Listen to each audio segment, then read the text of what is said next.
আপনি ঘুমোচ্ছিলেন, ঠান্ডা লাগছিল তাই চাদরটা। হ্যাঁ, আমার চোখটা লেগে গিয়েছিল। আমি কিছুক্ষণ ঘুমিয়ে নিয়েছি। আমি একটা কাজ করছি, গুগলির পাশে গিয়ে আমি বসছি, আপনি একটু ঘুমিয়ে নিন। না না, এখন আমার ঘুম আসবে না।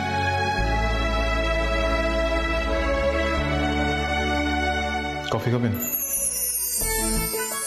হ্যাঁ, কফি। কফি খেলে একটু ফ্রেশ লাগবে, খাবেন? বসুন, নিয়ে আসছি।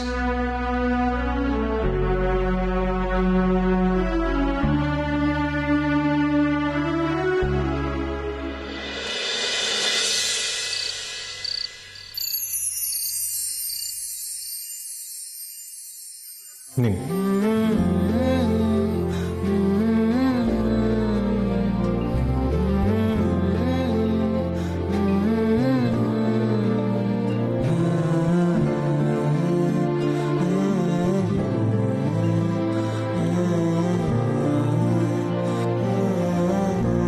আপনি বুঝতে পারেন? না না, ঠিক আছে।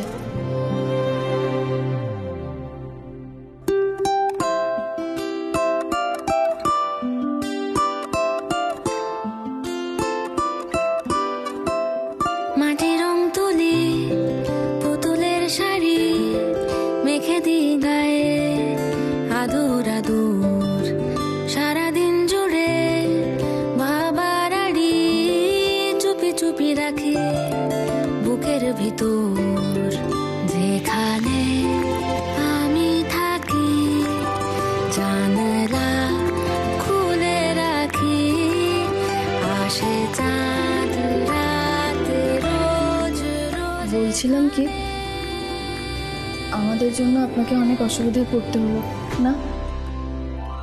কেন অসুবিধায় পড়তে হবে কেন? এই দায়িত্ব তো আমি নিজেই নিয়েছি। আপনি এত কেন করছেন আমি সেটাই বুঝতে পারছি না। আপনি তো মাটির পুতুল বানান। মাটিতে কতটা জল দিলে পুতুল বানানোর উপযুক্ত হয় সেটাকে আমি বুঝবো? সবাই সবকিছু বুঝে না, তাই বোঝার দরকারও নেই। আসলে কি জানেন তো, খুব অল্প দিনের মধ্যেই না গুগলিকে আমি বড্ড ভালোবেসে ফেলেছি। আশা করি এটাতেও আপনার বেশি কোনো আপত্তি থাকবে না। তবুও আপনি যা যা করলেন এত কেউ করবে না। আচ্ছা, ইফ ইউ ডোন্ট মাইন্ড, আমি একটা প্রশ্ন করতে পারি? বলুন না। এই যে আপনি পুতুল বানান, পুতুল বানিয়ে আপনার কেমন রোজগার হয়? মানে ওই গুগলি পড়াশুনো, ওর এক্সট্রা কারিকুলার অ্যাক্টিভিটিস, মানে নাচ গান আবৃত্তি, মানে এইসব কিছু আপনি খরচা সামলাতে পারেন? সত্যি বলতে বাজার খুব একটা ভালো নয়, তবুও গুগলিকে মানুষ করতে আমি কোনো রকম খামতি রাখতে চাই না। আমার সাধ্যমতো ওকে ওর পড়াশুনো, নাচ গান সব কিছুই ওকে শেখাতে চাই। আচ্ছা, আপনি পুতুল বানানো কোথায় শিখলেন? বাবার কাছে। বাবার কাছে? আমি যখন আপনার বাড়িতে গিয়েছিলাম ওখানে তো কাউকে দেখলাম না। আপনার বাবা কোথায় থাকেন? বাবা নেই, হারিয়ে ফেলেছি। মানে? নিরুদ্দেশ। ও, I am extremely sorry. Sorry বলার কি আছে, আপনি তো জানতেন না। কিন্তু জানেন, আমার বিশ্বাস আমার বাবা একদিন ঠিক ফিরে আসবে। কারোর মেয়েকে কষ্টে রেখে কোনো বাবা দূরে সরে থাকতে পারে বলুন তো? আমার বাবা বলতেন, মিতুল রে, তোকে আগলে রাখার জন্য আমি নিজের প্রাণও দিতে পারি। সেই জায়গা থেকে আমাকে একলা ফেলে রেখে আমার বাবা দূরে সরে যেতে পারেনি না।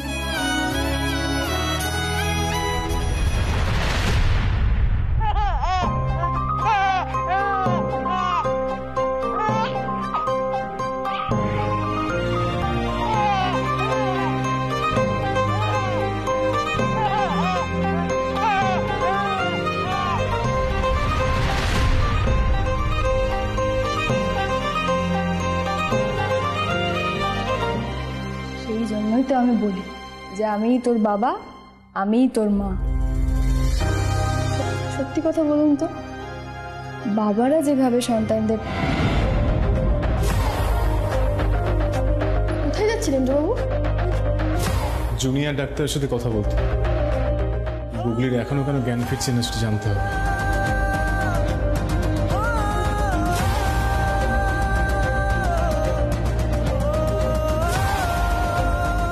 হঠাৎ হঠাৎ এই লোকটার কি হয়? সত্যি তো, গুগলির এখনো জ্ঞান ফিরল না কেন? রনু তো কিছুই জানালো না পলাশ। জানাবে দিদি, এত চিন্তা করিস না। বস একটু শান্ত হয়ে বস না বাবা। হ্যাঁ ওই দেখ, ওই যে এসে গেছে। এসো আপনি রনু, এসো, বলো কি সংবাদ। রনু কি হয়েছে বেটা? আর সিমি কোথায়? আমি সিমিকে রাস্তায় ফেলে এসেছি। কি বলছো? আমি তো কিছুই বুঝতে পারছি না, কি হয়েছে? আমরা যেটা ভয় পাচ্ছিলাম সেটাই হয়েছে। হ্যাঁ, ওরা দুজন যথেষ্ট ক্লোজ হয়ে পড়েছে। আমি নিজের চোখে দেখলাম ওই ভিকিরি মেয়েটা ইন্দ্রের হাতে ব্যান্ডেজ করে দিচ্ছে। তারপর দেখে আমার মাথাটা এত গরম হয়ে গেল যে আমি সিমিকে ওখানেই ফেলে এসেছি। আমার জানা উচিত ছিল যে এই মেয়েটা কোনো কাজের না, শি ইজ ওয়ার্থলেস। আমি ওকে বলেছি আমার সব টাকা ফেরত দিতে।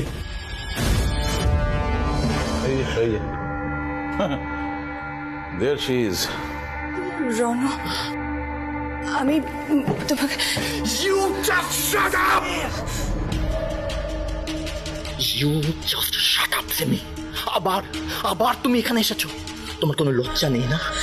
কোনো লজ্জা নেই। Get out. Get out right now. Ronu, আমার ভুল হয়ে গেছে। I am sorry. বোঝার চেষ্টা করো ব্যাপারটা। মানে এই ব্যাপারটা এত সিরিয়াস আমি আগে বুঝতে পারিনি, কিন্তু এখন বুঝতে পারছি আমি।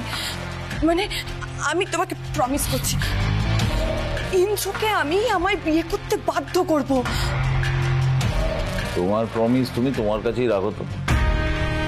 মামু একদম ঠিক কথা বলেছে কিন্তু রনু। যা, তোমাকে দিয়ে কোনো কাজ হবে না।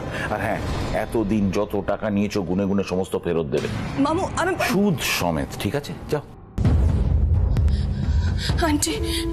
আন্টি একটা লাস্ট চান্স প্লিজ আমায় দাও, please. Ronu, last chance please. দেখো, আমি ইন্দ্রকে আমায় বিয়ে করতে বাধ্য করব। প্লিজ একটা চান্স দাও প্লিজ। আমি তোমাকে আর একটা চান্স দেব না। কুল, রিল্যাক্স রনু, রিল্যাক্স। ঠিক আছে, আমি তোমাকে একটা লাস্ট চান্স দেব, কিন্তু একটা কথা মনে রেখো, যদি তুমি কাজটা না করতে পারো তাহলে আমার থেকে খারাপ কেউ হবে না। না আন্টি, আমি পারবো, আমি পারবো। তোমাদের এই অপমানের জবাব দেওয়ার জন্য এবার আমাকে পারতে হবে। আর যেভাবে তোমাদের হাতে পায়ে ধরেছি, একদিন তোমরাও আমার পা ধরবে। সেই দিনটা দেখার জন্য আমার ইন্দ্রজিৎ লাহিড়ীকে চাই।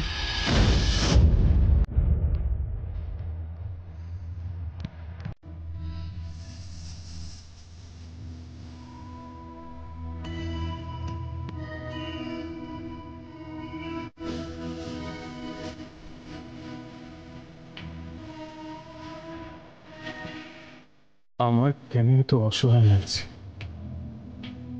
নতুনের বাবা তো ঠিক বলতেন, সব বাবাই কি তাদের সন্তানদের আগলে রাখার জন্য প্রাণ দিতে পারে? তাহলে আমি কেন পারলাম? আমি তো বাবা হয়েও আমার সোহাগকে আমার কাছে ফেরাতে পারলাম।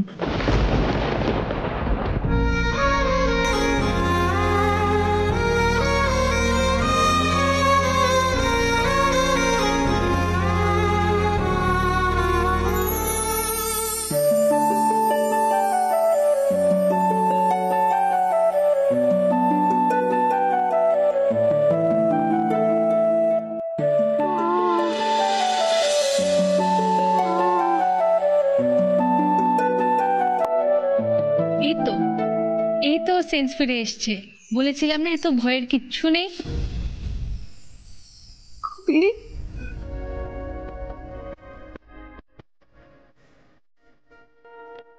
আমার কবি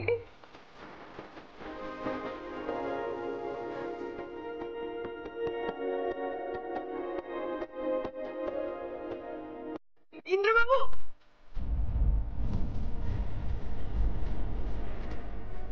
ইন্দ্রবাবু,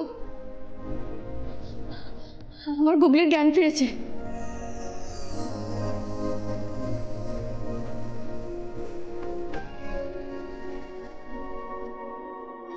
ডক্টর,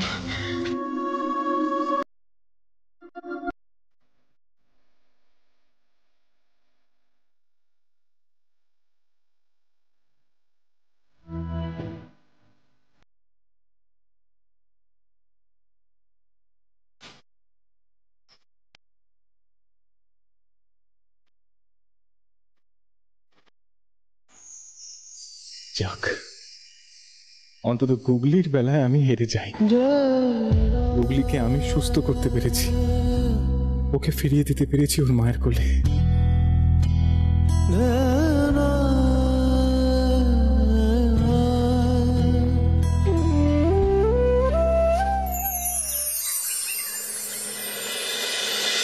গুগলি রানী, আজ কেমন লাগছে? Bro, bro? আমি জানি আমার ব্রো একেবারে ফিট হয়ে গেছে। এখন চাইলে দুদান কিতকিত খেলে ফেলতে পারে, তাই তো? আমি বাড়ি যাব না ব্রো। বাড়ি যাবে তো, 100 বার যাবে। আজই যাব। আজই যাবে? কিন্তু আমার এখানে ভাল লাগছে না ব্রো, আমার ইচ্ছা করছে ওখানে যেতে। আমি যাব। এখনই যাবে? আজই যাবে? কিন্তু বাবা, কি হচ্ছেটা কি বলো তো? তুমি কেন ওকে বললে যে ও আজই বাড়ি যাবে? ওর যা শরীরের অবস্থা, তাতে ওকে 2 দিন তো অবজারভেশনে রাখতেই হবে। ওর কি ধারণা আমার এতদিনের অভিজ্ঞতা, আমি সেটা বুঝতে পারছি না। কিন্তু বাচ্চা মেয়ে, ওর মনের উপর চাপ পড়াটাও তো ঠিক নয়। ও তো থাকতে চাইছে না এখানে। কি যে করি। হ্যাঁ দাঁড়া, আমরা বরং ইন্দ্র আর মিতুলের সঙ্গে একটু আলোচনা করে দেখতে পারি, যদি কিছু পথ বেরোয়। বেটে বিট মা, তুমি চুপটি করে শুয়ে থাকো, আমরা যাবো আর আসবো, কেমন? ঠিক আছে ব্রো, এসে কিন্তু আমায় নিয়ে যেও। তুমি শুয়ে থাকো, আসছি। বাইরে আয়। চলো। ঋষা, কি অবস্থা? ভালো, গুগলি ভালো আছে, ফাইন। কিন্তু প্রবলেম হচ্ছে যে ও বাড়ি যেতে চাইছে। হ্যাঁ, তো আমরা বাড়ি নিয়ে যাবো ওকে। নিয়ে তো যাবোই, 100 বার যাবো। কিন্তু প্রবলেম সেটা নয়, প্রবলেম হচ্ছে ও আজই বাড়ি যেতে চাইছে, ও 1 দিনের জন্য এখানে থাকতে চাইছে না। তো প্রবলেম কি? আমরা আজই বাড়ি নিয়ে যাবো ওকে। প্রবলেম আছে দাদা ভাই। আসলে কি বলতো, ওর অপারেশন হয়েছে তো, ওকে 2 দিন আমাদের ক্লিনিক্যাল অবজারভেশনে রাখতেই হবে। কিন্তু পিসা, যদি আমরা বাড়িতে না নিয়ে যাই তাহলে তো ওর মেন্টাল স্ট্রেস পড়বে। আমি তোর সঙ্গে একমত, মেন্টাল স্ট্রেস পড়বে। আর ওই শিশুর মনের ওপর চাপ পড়াটা একেবারে কাজের কথা নয়। সেটা এই শরীর খারাপের অবস্থায় খুব বাজে এফেক্ট করে। কিন্তু অপশনটা কি বল আমায়? অপশন আছে পিসা। আমি বাড়িটা হসপিটালে নিয়ে আসতে পারবো না, কিন্তু হসপিটালটা তো বাড়িতে নিয়ে যেতেই পারি, তাই না?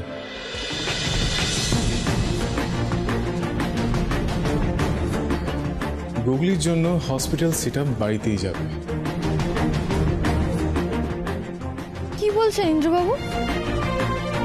হ্যাঁ, আমি যা বলেছি আপনি ঠিকই শুনেছেন। ঋষা, এটা পসিবল তো? ইন্দ্রজিৎ লাহিড়ী যেখানে আছে সেখানে সবটাই পসিবল, সবটাই সম্ভব। এই জন্য তোকে এত ভালোবাসি, এত শ্রদ্ধা করি। তুই যাকে ভালোবাসিস তার জন্য দুনিয়াটা তার পায়ে লুটিয়ে দিতে পারিস। I'm proud of you, my boy. I'm proud of you. চিন্তা করিস না, আমি সব ব্যবস্থা করে ফেলছি। কিন্তু এতে যে অনেক কি অনেক? আপনি মাঝখান থেকে কথা বলছেন কেন? আপনি ডাক্তার? আপনি চুপ থাকুন না। আর আমি বলেছি না, সব বিষয়ে কথা বলবেন না, বোঝার চেষ্টা করবেন না। অর্ক, চলে।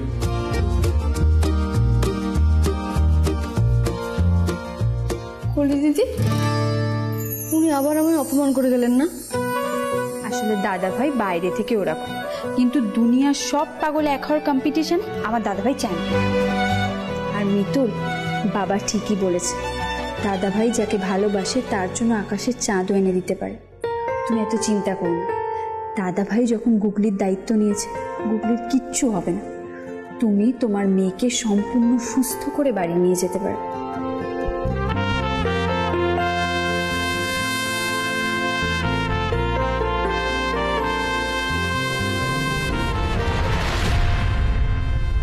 এই বাইরের দুটো মেয়েকে নিয়ে যা বাড়াবাড়ি হচ্ছে, এটা নিয়ে সবার সঙ্গে আলোচনা করতে হবে, সবাইকে বোঝাতে হবে এটা ঠিক হচ্ছে না। এটা করলে আমাদের সবার বিপদ হতে। কি ব্যাপার বৌমা, এত সকাল সকাল ডেকে পাঠালে কেন? দেখুন মা, আমি জানি আমার কোনো কথা আপনার ভালো লাগে না, কিন্তু এবার আপনাকে একটা ডিসিশন নিতেই হবে। কি হচ্ছেটা কি? সকালবেলা অকারণে চিৎকার করছো কেন? অকারণে নয় সুশোভন, অকারণে নয়। ইন্দ্র ওই মেয়ে দুটোকে নিয়ে যা বাড়াবাড়ি। এটা আবার কি হলো? কি হচ্ছে বাইরে? এ কি? তোমরা কে? কোথায় যাচ্ছ তোমরা? কি আশ্চর্য কথা! আরে শুনুন, আপনি না উপরে চলে যান। আর অর্কদা শোনো না, অক্সিজেন সিলিন্ডার আর দুটো লাগবে, যদি এমার্জেন্সি কিছু লাগে। ঠিক আছে, হ্যাঁ ওই নাম্বারে ফোন করো। বলি আমি তোমায় কিছু জিজ্ঞেস করছি। আমি তোমার সাথে 1 মিনিট বাদে কথা বলছি, প্লিজ। দাদা মেশিনগুলো না সাবধান। দাদু এখন কথা বলা যাবে না, খুব চাপে আছি। হ্যালো হ্যালো, হ্যাঁ হ্যাঁ। আরে চাপ কিসের? আমি জানবো কি করে? আমায় জিজ্ঞেস করছো কেন? তোমাদের যেরকম ইনস্ট্রাকশন দেওয়া হয়েছে সেই মতো কাজ করবে, সময় মতো চেক করবে, আমাকে জানাবে সবটা। পুরো কি হচ্ছে সেটা বল। তোকে বলতে হবে না, তুই বুঝবি না। দাঁড়াও, সেটা হচ্ছে ওপরে গিয়ে দেখো ভালো করে যে সমস্ত জিনিসপত্র আনা হয়েছে কিনা। হ্যাঁ, ভালো করে চেক করো। পুলক, আমাকে বলতো কি হচ্ছে? বাড়িটাকে তো হাসপাতাল বানিয়ে ফেলেছিস। আচ্ছা, ইন্দ্র কোথায়? গুগলি কেমন আছে? গুগলি ভালো আছে বাবা।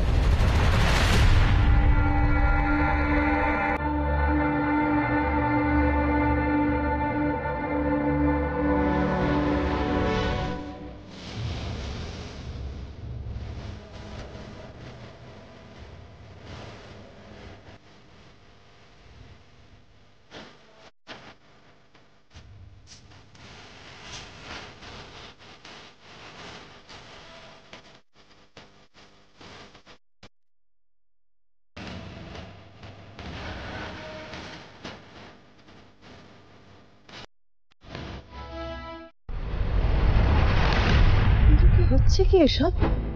কোথায় নিয়ে যাচ্ছিস তুই ওকে? রঙে ওর অপারেশনটা হয়ে গেছে, ও এখন ভালো আছে, কিন্তু হসপিটালে থাকতে চাইছিলাম। তাই আমি পিসাকে বললাম হসপিটালের সব অ্যারেঞ্জমেন্ট বাড়িতে করতে, তাই ওকে বাড়িতে নিয়ে এসেছি।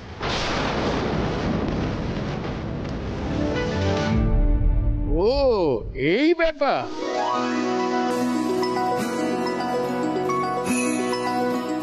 আমি তো ভেবেছিলাম যে খোকা আমার কথা শুনে সব ব্যবস্থা করলো। তোমার কথা শুনে? মা কি কথা? মানে ওই তোর মা আজকাল বড্ড খিটখিটে হয়ে গেছে, বুঝলি? আমার মনে হয় মাথার গন্ডগোলটা দেখা দিয়েছে। মাথায় গন্ডগোল দেখা দিয়েছে তোমার। ঠিক করেছিস দাদু ভাই, একদম ঠিক করেছিস। বলে এতটুকু একটা মেয়ে আপনার হাসপাতালে থাকতে চায়? আপনি দাঁড়িয়ে থাকবেন না, গুগলিকে নিয়ে উপরে যান। পিসা প্লিজ নিয়ে যান। হ্যাঁ হ্যাঁ, এই তোমরা দাঁড়িয়ে আছো কেন? এসো, ওঠো ওঠো।